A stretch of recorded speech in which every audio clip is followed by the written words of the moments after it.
Howdy folks, it is Tuesday here in Maryland, and it is going to be an awesome shave tonight for a lot of reasons. Top it all off, we got the ABCs of shaving. So I've got multiple ends using my Barrister Man Nordost soap, an awesome smoked orange scent. If you guys like orange, citrus, whatevers, I really do enjoy this, and the B&M soaps are excellent soaps to begin with, and then that scent is really nice. And then we have a treat of a razor here. This is the Nibiru Nikon Super Extra Special Made. There's a story that goes with this razor, why I got it and how I got it. So I'll tell you that while I'm shaving here. And for the aftershave, so I've already picked it out because this has a nice citrusy kind of finish and a scent to it. 4711, classic old style aftershave and all. So it was a pretty good Tuesday today, can't complain. Still grinding up some more trees. And you might have noticed I'm not wearing my typical bright green shirts. I'm going with my old Army shirt. Or not my new Army shirt, actually, not my old one. We had gray PT shirts when I was in a lifetime ago. So, gray with black lettering and all. And I'm using my AP Shave cashmere brush, which is, I'm going to more and more just because I'm enjoying the difference so much. It's such a soft, pliable brush, and it's just enjoyable to use. You can flop it around, beat it around. It doesn't really, it holds on to the soap pretty well. I'm not flinging any, and for such a soft brush, it actually does pretty well lather and all. Now the B&M soap isn't a soft soap. Or, I mean, it isn't a hard soap. So now, I don't know. Never really tried to lather off the puck with this yet. It'll probably be a little bit more work, be expected. Okay, so you probably noticed I haven't been putting as many videos up here lately. And that's because I haven't really had a whole lot of stories. Hadn't been a whole lot going on at work. We're doing the 50-50 thing, so we're running a half crew. I put a video up of the flooding the other day, and nothing really exciting going on, so nothing really a whole lot to talk about and all. But this razor, story with this razor, any of you guys that have seen my other posts and all know I got a soft spot for Japanese razors. This one's no exception. Excellent razor. I saw it on eBay, and being new old stock and having an etch on it and a covered tang, they were asking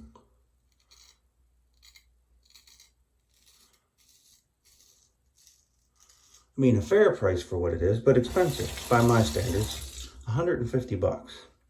And it was on eBay, and it would just keep going, and it would end, and they'd relist it. And you can see, there's like 12 or 13 other people watching it and all. And it just intrigued the hell out of me, because when something says super extra special made, you're thinking to yourself, well, it's a razor. And that's the lost in translation Japanese. How could I sell my razor in American? What's a really good way of saying this is a really great razor in American?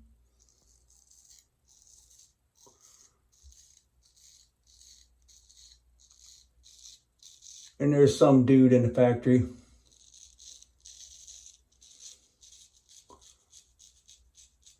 he's been watching all kind of John Wayne movies and stuff, and says he knows how to speak English really well. And boss, if I was selling something in America, I would tell them it's super extra special made. And then they would know how fabulous it is. Or in German, wunderbar, you know. So the boss, he don't know no better, and he don't really worry about things. Okay, well, we'll put that on the razor. And they crank out a bunch of them. And it's not the etch that makes it great. It is a great razor. But it's just the fact that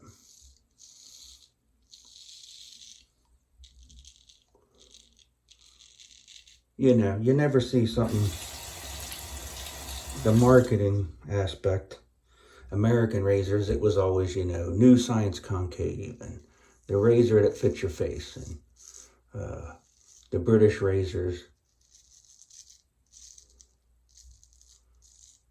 celebrated hollow ground, and you lather well, I'll shave well, that kind of thing, but super extra special made. That just kind of caught my attention. So, but not having a whole lot of money, and it being in the summertime, now this is 3 summers ago, I decided, well, I was just gonna keep an eye on it. If they lower the price, I might have to try to come up with some money, but I'm not gonna, you know, I'm not gonna spend that much money on a razor. I don't need it. I want it, but I don't need it. So, as luck would have it, my co-worker Art, his previous job before working at the county was delivering spice for a company called Harbor Spice.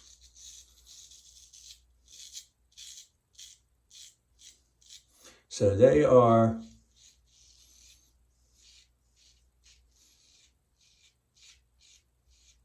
I nicked myself a little bit. Super extra special shirt. They are not too far away from my workshop at the county, and they make seafood seasoning and you name it, any kind of seasoning. They actually subcontract out and fill orders for McCormick Spices, which is of course, a huge company. I'm sure, I don't know, most people in America probably have seen McCormick Spices.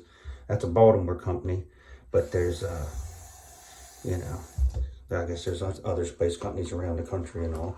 But anywho, he says, my old boss there, Dan, needs a driver to fill in. His driver can't make the Saturday run and up to Philly. $200 cash and all. So normally I wouldn't be really looking to be working on a Saturday at that time, and all, but in my head, if I do that, and I'll have money to buy my super extra special made razor. On top of that, of course, he says, well, it's easy. It'll be like 10 or 15 stops. You drive the truck up there, you go around to the different seafood restaurants and all, and you drop off the boxes of spice. They sign the ticket or give you a check, and away you go. So, you know, of course, I'm thinking, yeah, they make it sound easy and all, but probably it's a pain in the ass, but I want that razor. So, summertime. Now, mind you, when I say boxes of spice, they're 50-pound boxes of crab seasoning, and fish fry, and you name it, whatever. Anything that it needs to be. But these big-ass boxes, and little ones too, but most of them are these big 50-pound boxes. They specialize in crab seasoning, steamed crabs.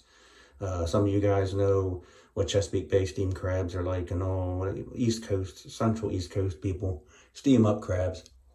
California, they boil them and stuff like that. They don't know from eating crabs, but. And then down south, Lake Don down there, Louisiana, crawdads and all that stuff. Well, no, this is different. But anywho, seafood, generally speaking. But 50-pound boxes of seasoning. And so I talked to him, set it up. And I head up there bright and early Saturday morning, pick up the truck, and that's when old Dan, my buddy Dan, tells me, well, the air conditioning, the guy says he thinks he's got it fixed, but we haven't tried it yet. We took it to a guy to fix it. So it's forecasted to be in the 90s, which I'm thinking, okay, par for the course. Now I get to ride around the truck where the AC don't really work too good or work at all.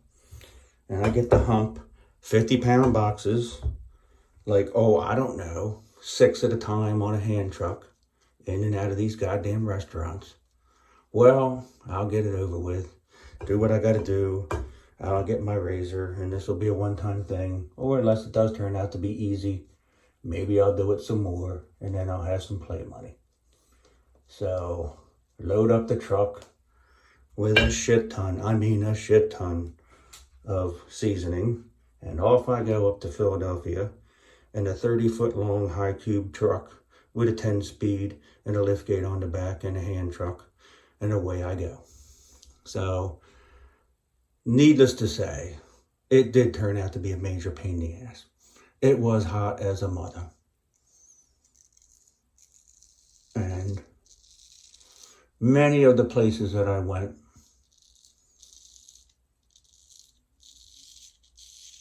were mom and pop operations, which took forever to find somebody that could write me a check. And they weren't in too big of a hurry. They were more interested in dealing with and waiting on their customers than they were with a dude that's bringing them the seafood seasoning. Major pain in my ass. One of them I get to, the nice Asian gentleman, through pantomime and limited English language, tells me, "Oh, he not here. He be back hour." An hour? "Yeah, you get check hour. You come back." I said, "No, I'm not coming back. Once I leave here, I ain't coming back. I need the money. Or give me the spice back." No, I need spice. So, needless to say, I'm ready to drove back out the door with the spice. And magically, the boss turns up. And he writes a check for me. So, out of there I went. So, several hours later, and about probably a gallon of sweat. Now, mind you, I'm drinking water constantly. I mean, I've been in the Army. I know what dehydration is and all that stuff. So I avoided, heat stroke. And the whole time, well, not the whole time, about halfway through this, I'm thinking to myself, this razor ain't worth it. I mean, Jesus H, what am I doing? So I finally get through the whole day and get the truck back and get my money. And out the door I go. And the whole time I'm thinking, well, now knowing my luck, I know exactly what's going to happen. I'm going to get on eBay to bid on my razor. And some other jackwagon's going to have already pulled the trigger on it, and it's going to be gone. And I'm going to done all this schlepping, humping, sweating, cussing, driving around. Try to drive a cube truck around down these little back alleys in Philadelphia, which Philadelphia wasn't initially made to have these big, huge 30-foot long trucks driving around by somebody that doesn't really know their way around Philadelphia that well. I did it without, wrecking anything or whatever, but yes, it sucked. And I get all done and I get on eBay, but miraculously, my razor's still there. So I bought this son of a bitch and I thought, well, now every time I use it, I'll appreciate it because of all the pain in the ass that I went through to get it. So that's the story of my Nikon razor. And it is a dandy razor. or as I say, Skippy. But man, it was a lot to go through to get this thing.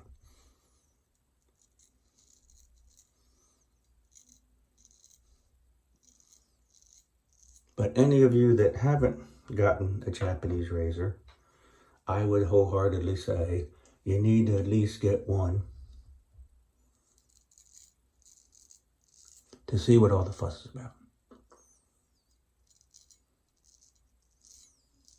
And I've tried to get, the ones that I do get, you might notice, I try to get, you know, I've got a pretty good representation of a bunch of different German-made razors. I've got a really good representation of American-made razors. I've got my Spanish razors, my Philharmonicas. I'm looking at other Spanish-made razors and all. I might be getting, you know, always on the lookout for a good deal on them. I've got one Italian razor. I got a bunch of Japanese razors. I got my Russian razors. I got my Korean razor. I got my Chinese razors. So, you know, I try to have the variety and all. So it's been fun. I enjoy it. And like I said, I'm always on the lookout for deals. But I kind of figured you guys might like to hear that story of all the rigmarole that I went through just to get a razor that was super extra special made. And it's enjoyable. So maybe it might inspire you guys to take a look at them if you haven't looked at them. But really enjoy that soap. Great soap. Enjoying doing the ABCs. And oh, and the other thing, when I got home today, my box from Chad was on my porch, so I haven't had a chance to really give everything the stink eye on that in the grab bag box and all, but everything looks real nice on first perusal. Like the smells of the soaps and all, so I'll be giving them a go here. If I don't have an ABC soap, then I'll be using one of them soaps and all. So, but not a bad Tuesday. Tomorrow should be decent.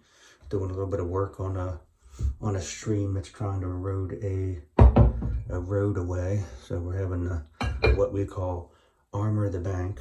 We're going to use big old hunks of granite about the size of a coffee table, maybe a little bit bigger, and putting them down and all, and reinforcing so the stream doesn't wash away the road.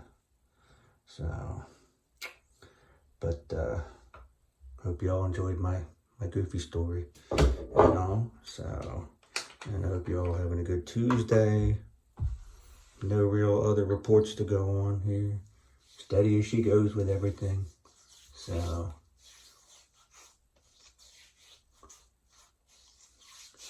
the old 4711, it's a very citrusy kind of scent. Kind of goes right on top of that, the orange scent. You know, you guys have a good one. Take it easy, and I'll see you when I see you.